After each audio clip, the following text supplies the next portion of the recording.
Hello and welcome. I'm so glad you're here. I'm Dr. Rhoberta Shaler, and we're going to have more help for toxic relationships tonight. And we have a very, very big topic tonight. That whole question of should I stay or should I go? That's a big question. I know so many people wrestle with it. I have clients all over the world, and they always ask me that question. And every situation is different. Every situation is individual.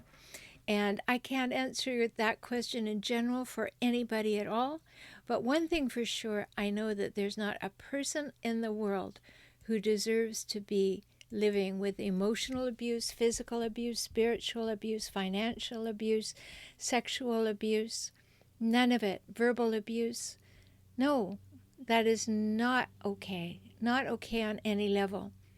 So when I'm working with my clients, and they're all over the world, as I said, so I know that it's general. I know that it happens to many people in many countries. And each situation is different because we have different factors to consider. And tonight I want to go through many of those factors just to kind of give you a list so that you know the things to think about, the things that will stand out for you, the things that are okay for you, maybe the things that are terrible for you, and find a way to help balance out your books, your equation, figuring out the should I stay or should I go. Or if you've already left, maybe you're in the divorcing process, and you need to consider these things too, because they will have a bearing on how you go about divorcing. So very important. I'm glad if you're joining me because you've been with me before. I'm delighted if you're new and found your way to me. You can say hello in the chat. I'd love you to do that and tell me which state or country you're from so that I know to whom I'm talking, because that really helps me feel connected to you. So please do say hello in the chat box. And I'm in sunny San Diego, and it has been a sunny day here, but we've had several days of rain, which is very unusual for us, so we're thrilled. And I'd love to know where you're from too, so please say hello and let me know. Now, this whole business about staying or going, what's one of the biggest things that gets in our way? We're really good people. And we don't want to believe that somebody else is not a good person. We want to believe in their good qualities. We want to believe that they are the person that we fell in love with. Or, in this case, we're talking about divorce, but sometimes it's our parents. Sometimes we have to walk away there too because they're so damaging. And the same things apply. We want to believe people will change. We want to believe that we saw good in them and that good will return. But when we're with a dyed-in-the-wool hijackal, that's not going to happen. Now, we've had some other live streams, and you can go back and listen to them on how we get hooked on hope and why it is that we stay and get stuck and things like that, which I hope you'll do, because you need to know those things as well. And if you want to discuss things beyond being here tonight, come on over. I have a membership site, and you can find it easily on my website, relationshiphelp.com. Just click on circles, and you can become part of the membership, which is safely off social media. So all our discussion threads and everything, they work just like Facebook, so they're very, very much something that you're used to, but they have nothing to do with social media. They're entirely on my website, and I created that. I bought that software just so that you would have a safe place to talk among yourselves, to ask me questions. There are 3 levels of membership there for you. So if you're in this question, this is a very good time to become a member. And there are many threads over there. You can choose to belong to one or many. So go to relationshiphelp.com/circles, and you'll find it there. Because it is a big question. And why do we stay? Well, we're good people, as I said. And we expect the best. We expect that person that we fell in love with, that one who seemed to love us, to return. and we think we can do something about it. If we're just more patient, more kind, more nurturing, more compassionate, if we make ourselves into a pretzel or even worse, into a doormat, maybe they'll be happy. Maybe they'll believe we really love them and they will allow themselves to feel loved, and they'll relax and they'll stop having to be so demanding and so needing to be the one who's right and on top of things and running things, and they will become accountable and responsible and all the things we would really like them to be. But the fact is, no, that's not going to happen if you're with a really true hijackal. It's not going to happen because they don't have that to give. So no matter how you turn yourself into a pretzel, not going to make a difference, but it will make a big difference to you. So really important things to think about. We don't want to be in denial about the fact that we may be with someone who has absolutely no inclination, sees no need to change, and wouldn't change anyway, because to change would mean you won and they didn't, so they're not going to do that. So let's not be in denial, and let's not get stuck in that place that we believe that if we were different, they would be different. It's not like that. You get that? You know, I'd love to hear a yes in the chat if you understand that you doing everything that you possibly can and really running yourself ragged or running yourself down or whatever is highly unlikely to change a hijackal. And I bet one or two of you have had some experiences with that you thought if only you made big changes or big sacrifices or gave up things or whatever, then that other person would finally be happy and they'd feel like you really were committed to them and you really loved them, and then they would relax and change. And it was very disappointing when they weren't, right? Good evening, Bama girl. And she says, yes, right? That's what happens for sure. So we don't want to get caught in that paradigm, in that model anymore. And so there are things to consider. So it may be our values that keep us there. Maybe that vow that we made, that we want to be the person that keeps our vow. But remember that we made that vow to a person who doesn't exist. That person that you thought you were marrying or moving in with or having a baby with, and you made agreements, or maybe all three. That person doesn't exist. That person was a chameleon who was there to capture you, to lure you into the web and bring you into the hijackal's lair. So then they were in acquisition mode and you were their target. And once they got you, and you made a promise that you deeply meant, that didn't mean that they meant it. So it's very difficult to recognize that you made a vow and you're doing everything that you can to uphold that, and the other person has no intention of doing that. And then they begin to tear you down and wear you down. They begin to do things that are abusive. And that moment, you have to wake up and smell the herbal tea. You know, that's what I like to say. Wake up and smell the herbal tea, that this is not like a normal relationship.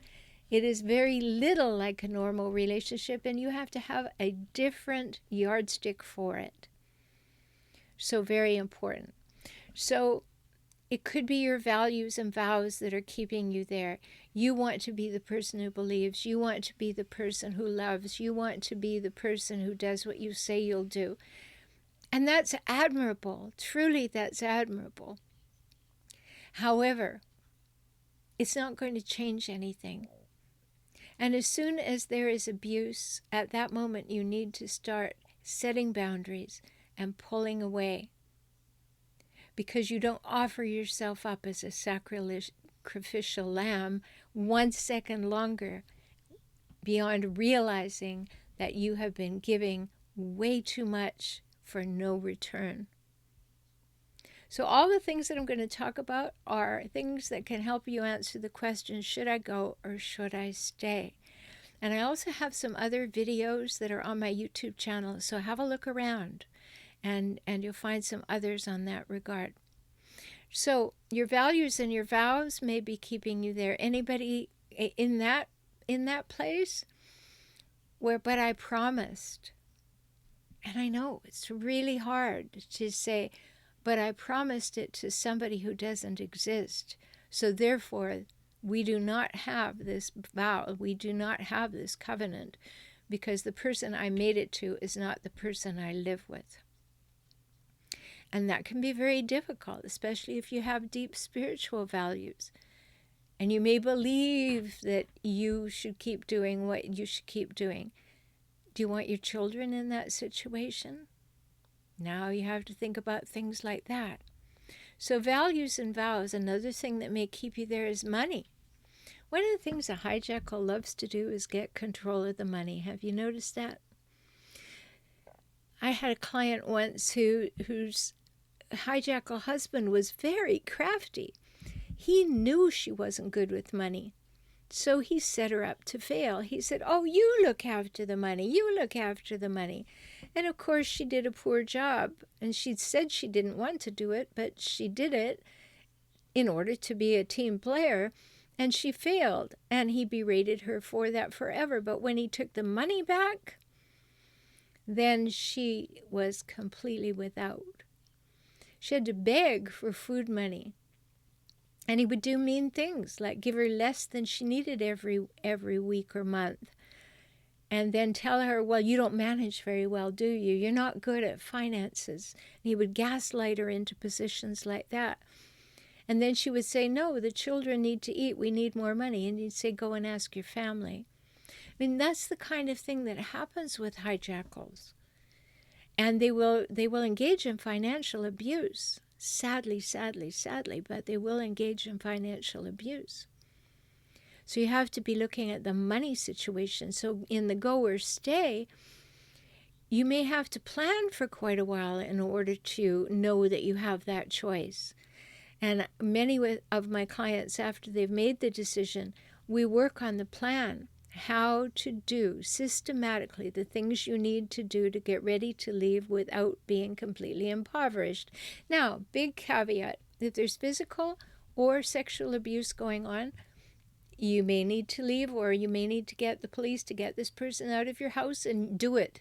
Absolutely do it. Because putting up with it only means it's going to happen more frequently. Show immediately you will not put up with it. Make that call. Get the police to your house. Document everything. If you're in a state where you have one-party consent to record conversations, that means only one person in the conversation needs to consent to it being recorded, and that's you. Good for you. Yeah, I think I talked last week about the fact there are these wonderful recording devices now. I saw them on Amazon, and they're voice activated, so you can put them in some place where nobody knows if you're in a one-party consent state. And as soon as the fight starts, it will be completely recorded. As soon as the children come back and tell you what's going on, it will be recorded, and all those things are things that you need. Now, I live in California. It's a two-party consent state, and you can't have that going on. But that's one of the things that you want to do. You need to have evidence.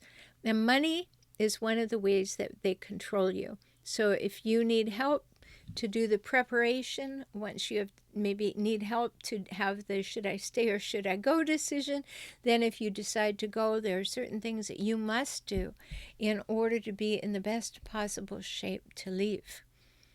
So money may be a consideration for you. Children, definitely a big consideration. And feel free to say something in the chat if you have a question about this, or you want to say, yes, that's absolutely right, the way Obama Girl did a little bit ago.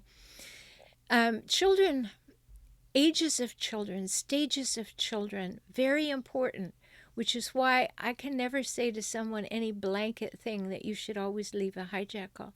I don't know your situation. I don't know the fine details of your situation. So I can't answer that question for you, but I can say for sure that you have to put up a strong boundary about abuse in any case, and particularly if you have children. So the children may be a consideration in the should I stay or should I go. On one hand, depending on age or stage, that makes a difference, but just in the general question, one of the things that we often have to wrestle with in the conversation, a client and I, is if you leave and the other person gets 50-50 custody or 70-30 custody or whatever they get, you have to remember that they are going to be out of your control and out of your earshot for that percentage of the time, so that you can't overcome or deal with any of the damage that may have happened.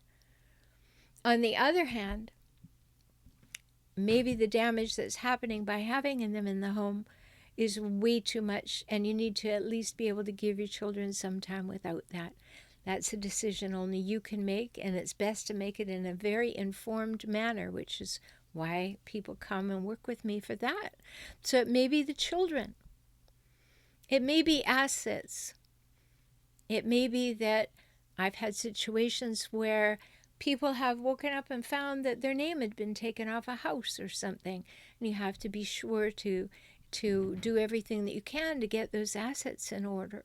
Or maybe you're just waiting to pay something off, or maybe something about the assets, maybe you're coming into an inheritance and you don't want to commingle funds, and maybe that's a perfect time to leave. You know, all kinds of things regarding assets are important. Then another consideration are attorneys. Being able to find an attorney who understands dealing with hijackals in court, that's not simple. That requires a lot of interviewing. And I have a product on forrelationshiphelp.com. Just go to the store tab. You'll see I have a product there that will soon help you with that. It's not up right now, but it will be up there very soon. And so these are things that are all considerations. Purple Belt says, how do I support a friend that keeps calling me about her husband's predictable hijackal behavior, yelling and name-calling as if it's new and shocking, often in front of the kids? She's gone to a lawyer, but what, I wonder?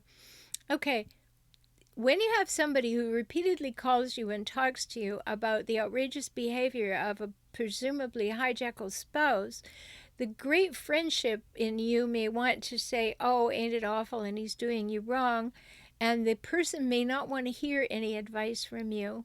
They may just want to be at that stage where they get to complain and tell you what's going on. But if you're with a friend who actually came to you, you might say, do you want the insights that I have? Do you want to learn from my experience? Are you still at the place where you just want to complain about it? Or do you want to take action about it? And when you clarify that with somebody, you can be supportive. And if you are at a closeness and friendship and you can say, yes, you've told me about that before.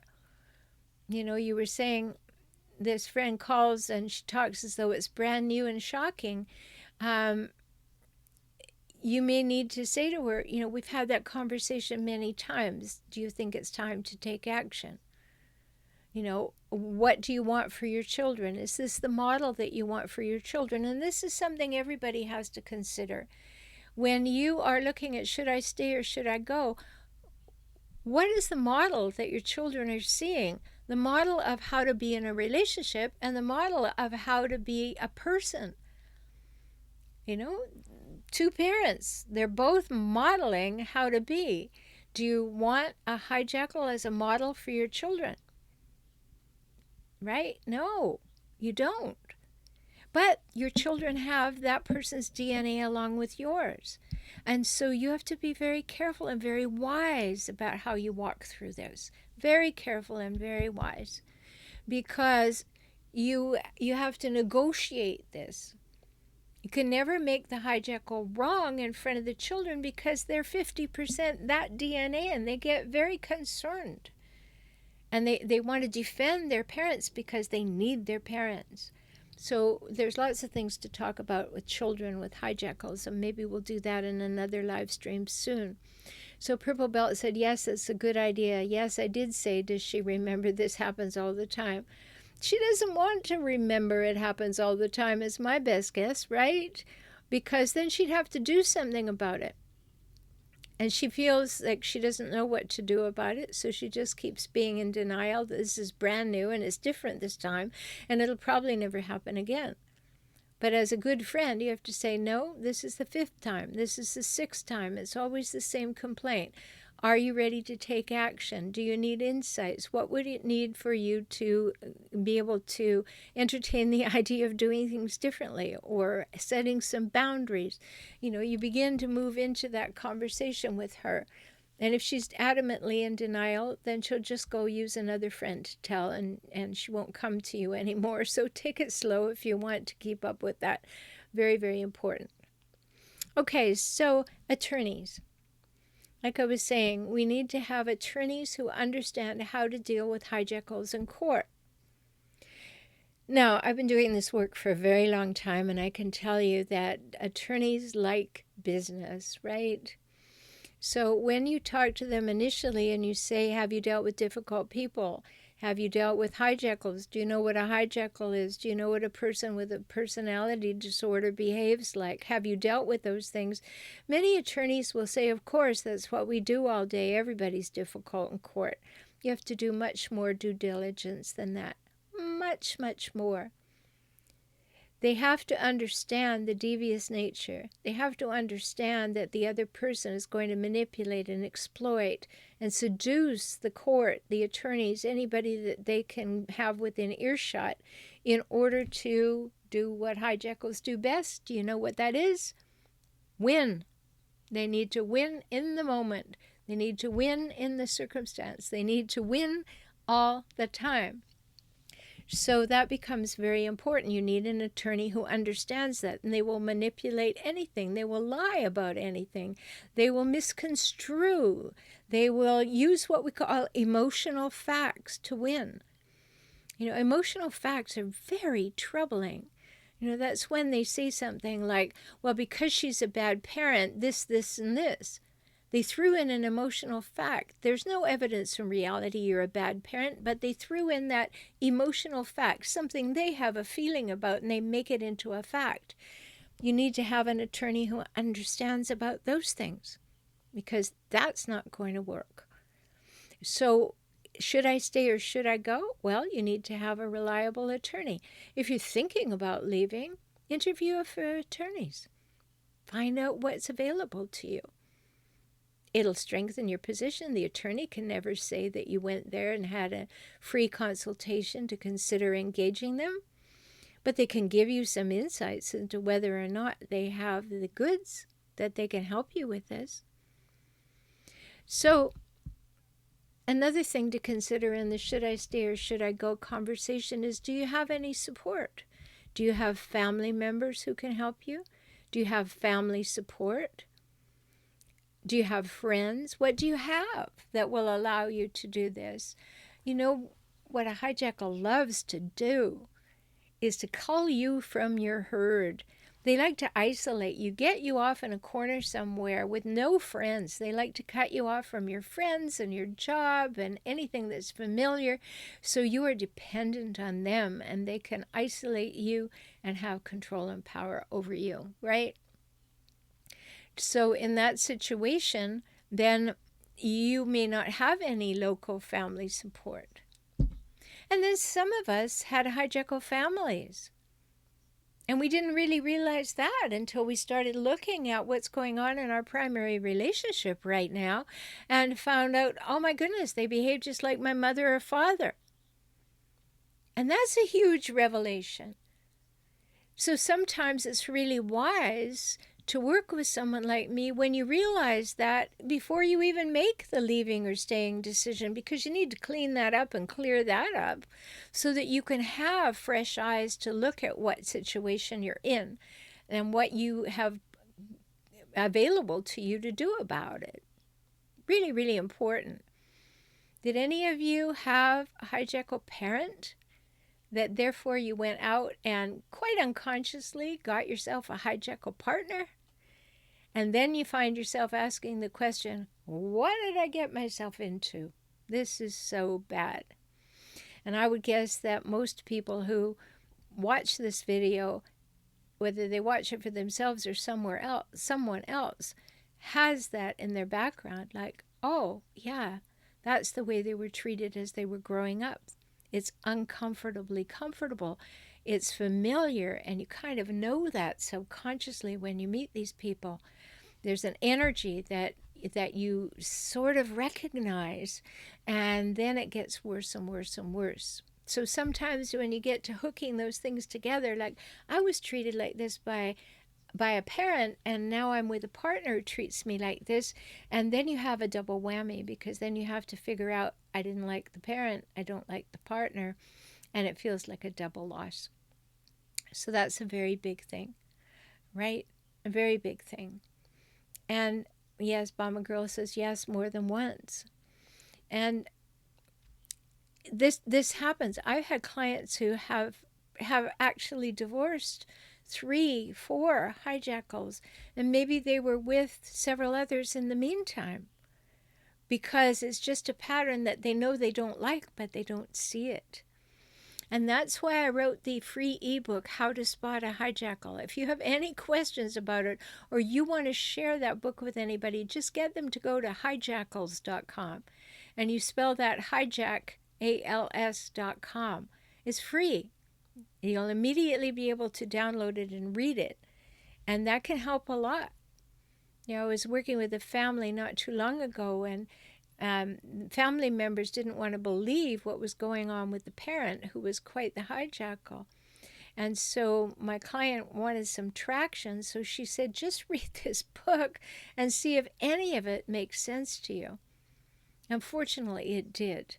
And so they were able to see that it had nothing to do with them wanting to understand or be compassionate or all those things. It gave them a bit of light on how do hijackals behave? How do you recognize one? How do you see and know one? And that's very helpful. So hijackals.com will take you directly to that free download. And feel free to share that with people who you need to help understand what's going on with you even. Like, read this so that you know what I'm talking about. And that can help you. Okay, so family support is important. If you don't have any, what are you going to do if you leave? How are you going to manage? What if you don't have any money and you don't have any family support? Big considerations in this should I leave, should I stay conversation. And then we get to the personal ones, the personal pieces, like your readiness to recognize what's going on. That's a big one. Like, none of us want to feel like we walked into something that was going to hit us in the face, like being with a hijackal does, right? We don't want to say, oh, look at that. Wasn't I clever? I chose this. No, we didn't walk in like that and choose it. It was all subconscious. It was all habitual. The radar or lack of radar for it happened when we were very young, if we had a hijackal parent. Or if we didn't have a hijackal parent, then we were just these really good people who were willing to go the extra mile and give people second chances and do all kinds of things. And hijackals saw us as, wow, great. I got a live one here. This is going to work for me.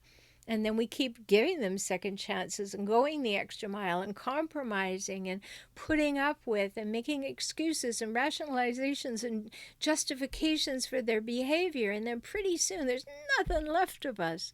Nothing at all. I hope you won't get to that stage before you decide you need to do something strong. And whether that first step is doing the things that I'm going to talk about right now in the readiness stage, or whether it is, I know for sure I need out of here, you need to make these decisions. And I'm always here to help you. And again, go to the membership site, because that gives you direct access to me. Remember, you'll find that at forrelationshiphelp.com/circles. So let's talk about this readiness business. I talk about the things that I have for you because I want you to have as much information and support as possible. I've been there, done that. I had 2 hijackal parents. I married a hijackal. I was in relationship with a couple more until I started to see the patterns. And even when I went for help as a younger person, people would say to me, "Oh, don't talk about your parents or your partner that way. It's probably you, right? You may have had that experience too." And no, it wasn't. So when I got a PhD in psychology and I started really looking at what was up here, I thought, I have to help people. I have to really help people because I have walked this, I have felt this, I have done this repeatedly. And there wasn't any help, and there wasn't any information, and there weren't these kinds of things. And I belong to a lot of groups on Facebook, and many of the people in those Facebook groups are still at the initial stage of being angry. They're still really, really angry, and they need to get their anger out, and they ask questions like, was your hijackal this way? And then they hear yes, yes, yes from 10 people, and they go, oh, I'm not alone. And that's a stage. But then you need to be able to move beyond. You need to know what to do after your anger. What do you need to do? And that's a lot of the work that I do. So that's why I talk about the things that are available for you, because I want you to have them. I don't want you to have to wait a long time to learn these things. I want you to be able to have access right away. So they're there for you. So B-Girl says, hello, I haven't heard from you before in a group, so welcome. She says, my dad was a raging alcoholic. Okay. Many, many hijackals are alcoholics or substance abusers or porn addicts. So we got a little something there. And she says, first husband the same. Sure, why not? Because that's the pattern you know about what men are like and what to expect from men. And between my 2 narc marriages, I dated 3 narcs. Yes! That's why a lot of the help that I give is to extinguish your attractiveness to hijackals and that you stop attracting them, because we have to really wake up and smell the herbal tea and get these readiness pieces on that I'm going to talk about now. So now the covert narc who has been the worst. I did not understand narcissism until 5 years ago. You're like most people, B-Girl. So don't worry about that. Most people don't even want to believe it exists, and then when they see that it exists, they're horrified, then they feel terrible, then they start to educate themselves, and they start to change. And covert narcs are bad. When I created the term hijackals, when I trademarked the term, I did it because whether they're narcissistic, passive-aggressive, sociopathic, psychopathic, histrionic, whatever they are, whatever their tendencies are, it doesn't matter, because you don't need a psychological diagnosis. What you need is to know that you're living in these patterns, traits, and cycles all the time, and you need to learn how to view them and unhook from them and take positive, empowered action to reclaim your life. That's what's important. And so, yes, many people live for a long, long time. I have people in my groups who didn't get out of it until they were in their 60s. They didn't see it.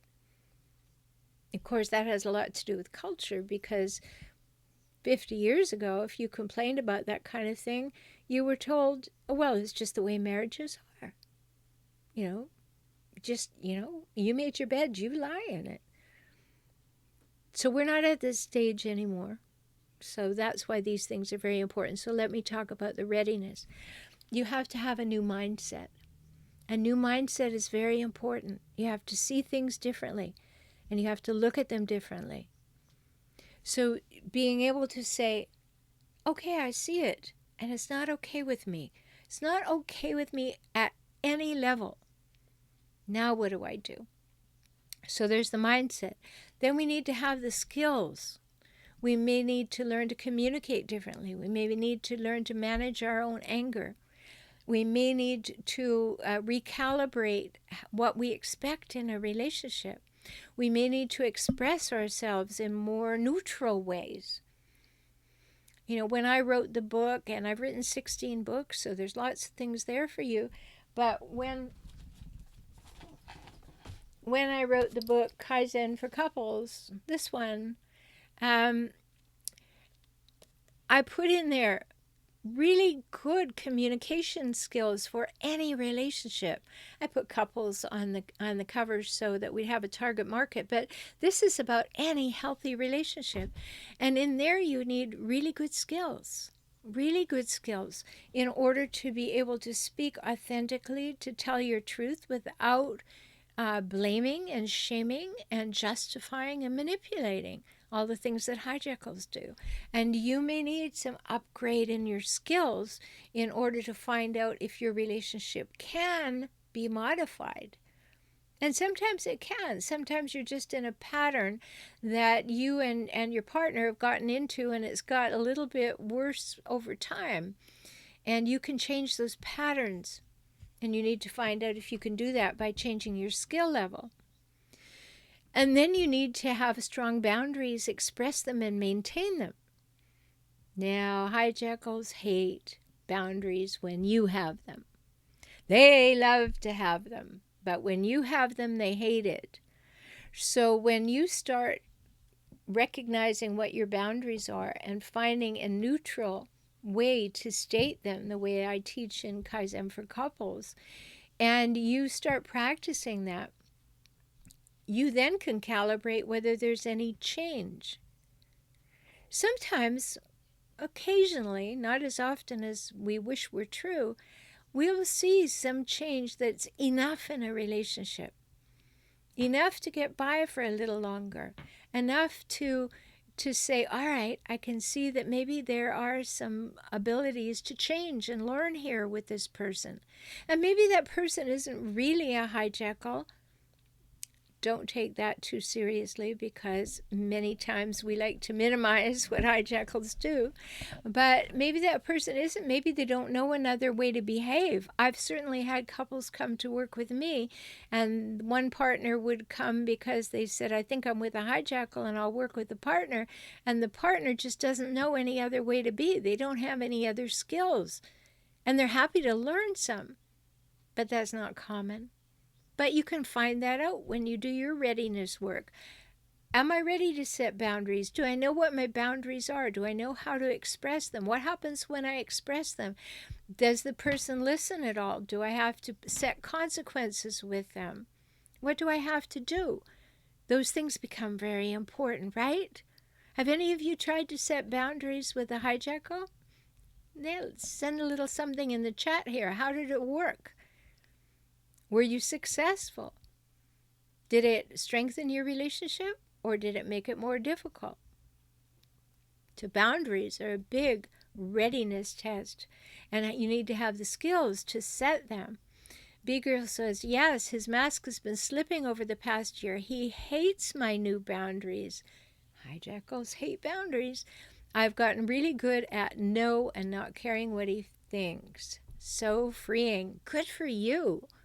See, you're doing your readiness skills, and that's great, because why I say readiness skills is you're ready to move into a new phase of life. You're ready to move into a new phase of relationship. You have readied yourself to move on if you need to, or to make changes if they can be made.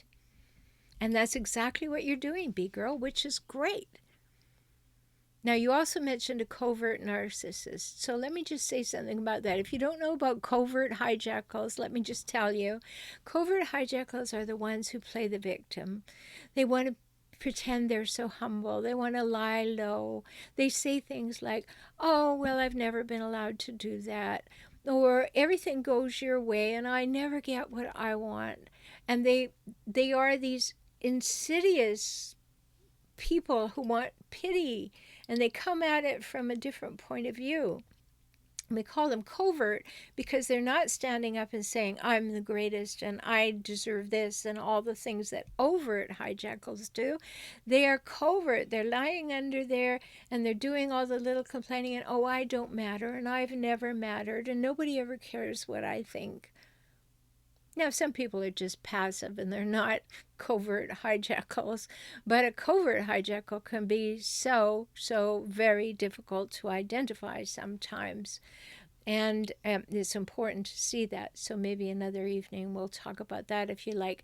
Also, if there's something you really want me to talk about, put the word topic in the chat and then put what it is, because I read the chat later and I make note of these things. So if there's something here that you really want me to talk about another time in more depth and engage us in conversation together, absolutely put that in there. Because maybe covert hijackals is something you want to talk about. All right, B-Girl says he was a police officer for over 30 years, so he's trained to handle or manipulate others. Yes, that's a problem. You know, people get very, very good skills in order to do a job like that because they need to, and then they use it. And, you know, actually, any position of power, like a policeman, a doctor, an attorney, a spiritual leader, just as examples, power over people. That's what they have. Ultimate power over people. People come in and give them power. And we need to notice that too. You know, we want to be safe with those people that we give power to. And yes, you know, there is such a thing as healthy narcissism. Every one of us has that when we can stand up for ourselves, when we can say, no, this is what I want in my life, regardless of what I've had. There is such a thing. It's a good thing. But unhealthy narcissism, way over the edge, power over people, either by being overt or covert. So I understand that completely. You know, a police officer is trained to have power over other people. And it's an ideal profession. You want to have a little fun sometime? Just go and Google, do a search on careers of psychopaths or careers of narcissists, and you'll see a list. It'll give you some insights. Okay, so readiness. And remember, topic, and then put whatever it is you'd like me to talk about so that I can make sure that I talk about things that are of interest to you and helpful to you. So we got mindset, and we have skills, and we have boundaries. So the last one is you need some resilience readiness. You need to have some bounce back ability. You know, I know that that's difficult because you've been worn down and torn down when you're with a hijackal. And that's why you want the readiness to prepare now so that you are, and like I said earlier tonight, unless there's physical or sexual abuse, you have time to prepare. You have time to understand all of this. So I'm encouraging you to get this readiness done before you make a decision if you can stay, because there is no physical or sexual abuse. And so you want to become resilient and empowered. You want to reclaim your life, become resilient and empowered. In August, I have a new 4-month program starting called Transform After Abuse. And I'm going to take you through all you need to do to heal, rise, trust, and love again. And so those things are going to be there for you. But early days, I won't talk about that too much, just to let you know what's going to happen. But these are the readiness things.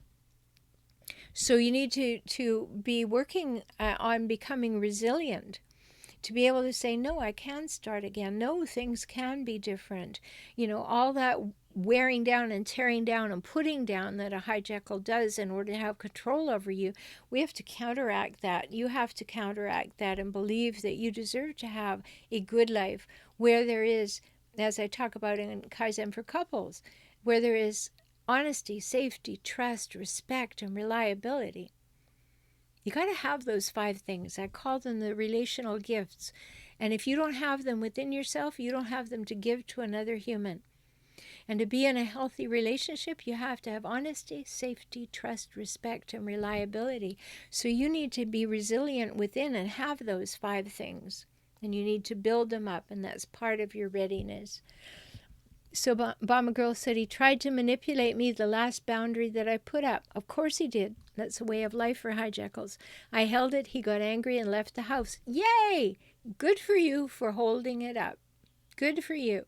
And if he walked out of the house, that's his choice. He abandoned the house. Maybe sometime he'll walk out and he won't come back. That can help you in court. And then she went on to say he has been coming back around and trying to push them to see if there's any weakness there. I've been holding them even though it would be easier to relent.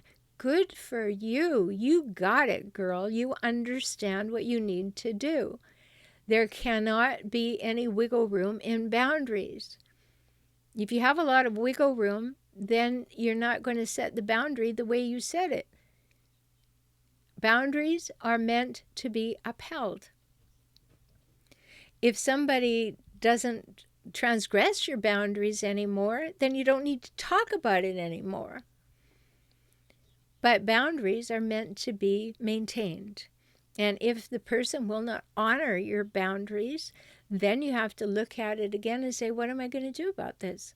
I don't want to be with somebody who doesn't respect me enough to recognize and respect my well thought out boundaries. I'm not doing it to be difficult. I'm doing it because this is important to me. And hijackals will come around and around and around. I was talking to a client today, and she's just getting really tired of going back to court and back to court and back to court and back to court. But the hijackal has no new supply. So he has nothing to take his attention. He has no one else to win over. So he keeps taking her to court, and that's what happens. So these 4 things are mindset, skills, boundaries, and resilience. They need to be worked on so that you can reclaim your life.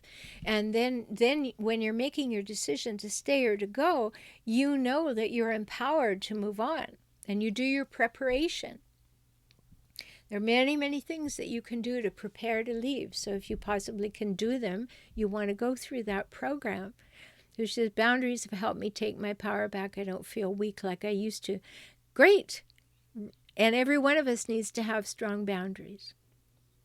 And many times we think, oh, that's not nice. And that's what keeps us attractive to hijackals. They love it when we're much more concerned about whether they like us than whether we like them. They like that.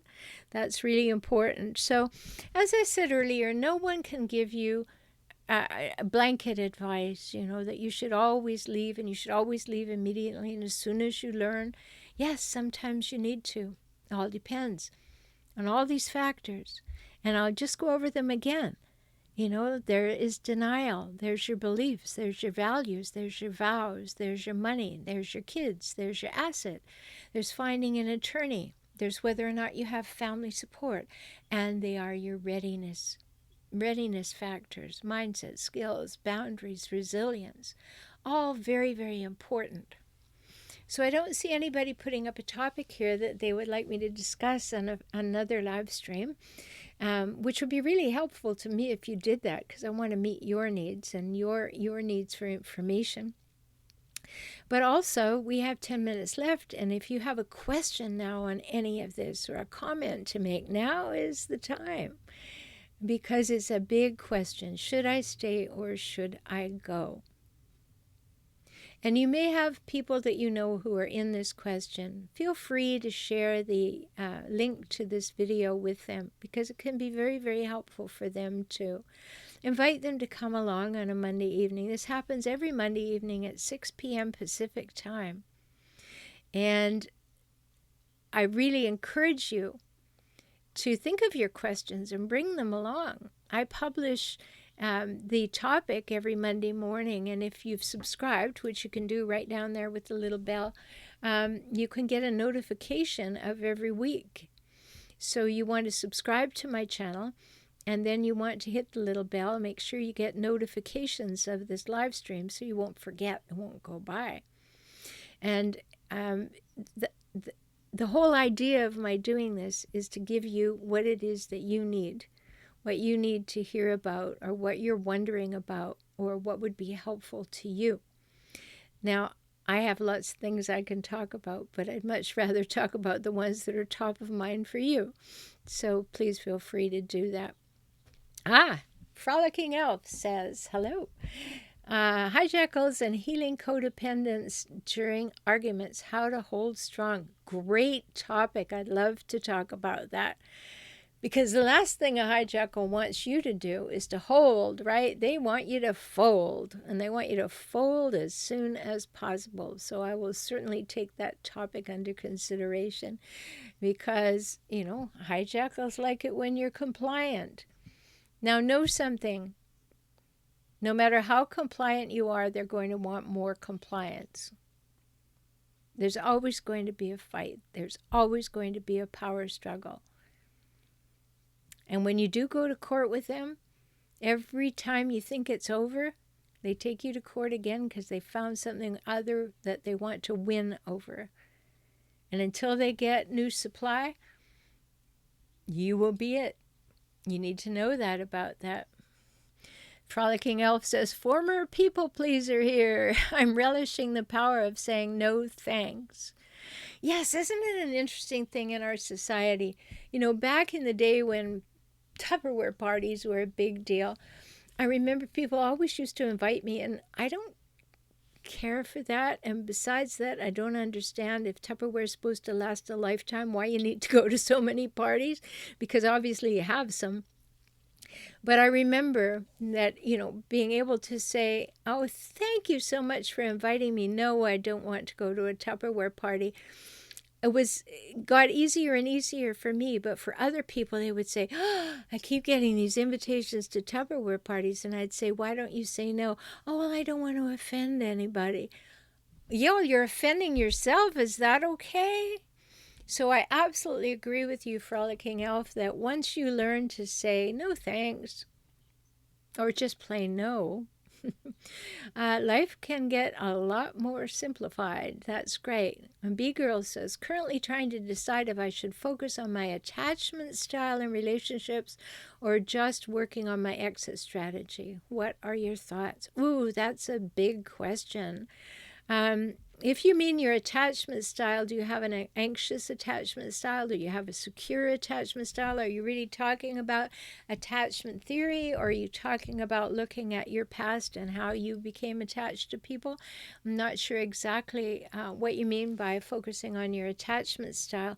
But if you're with a hijackal, you don't want to be with one again, so looking at your attachment style is important, but it will be part of your exit strategy, because even if you recognize that you have an anxious attachment style or didn't have a secure attachment style at a minimum, you don't want to be with a hijackal anyway.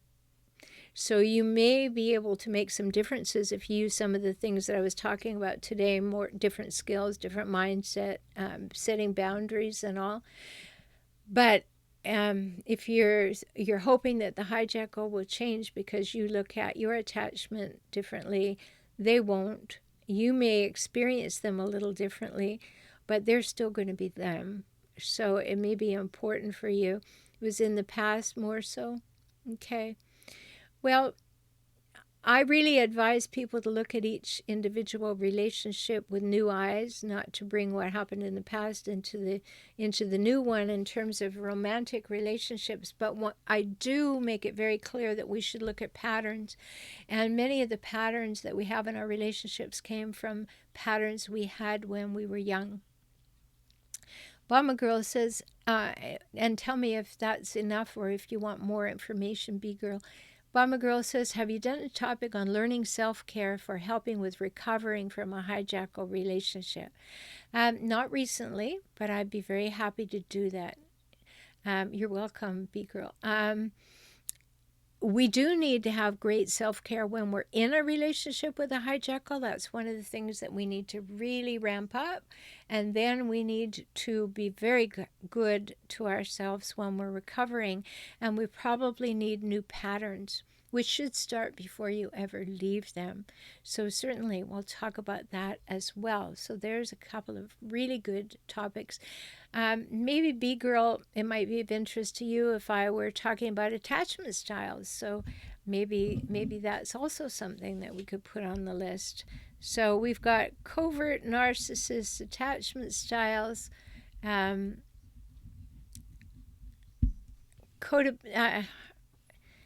codependence during arguments, and self-care when recovering. Now, I would like to hear just a little bit more about the Frolicking Elf, about what you mean by healing codependence. Oh, your own codependence while you're in an argument. Okay, I got it. Is that correct? Let me know if I figured it out correctly, please. And then we have self-care. Any other top? Yes. Okay, great.